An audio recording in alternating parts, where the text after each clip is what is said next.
We have been through a lot of wars together, and this blizzard is the one for the ages. Certainly it is the blizzard of the century.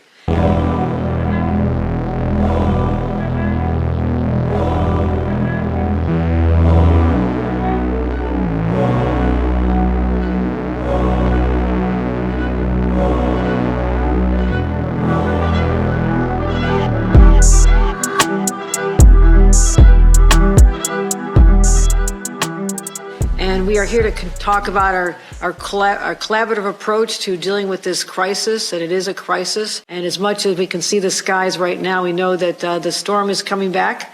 We're expecting another 6 to 12 inches. And in the south towns, the southern part of Erie County, a little bit south of here, they had 30 to 40 inches of snow overnight. I want to make it very clear that we need people to stay off the roads. You will still get stuck out there.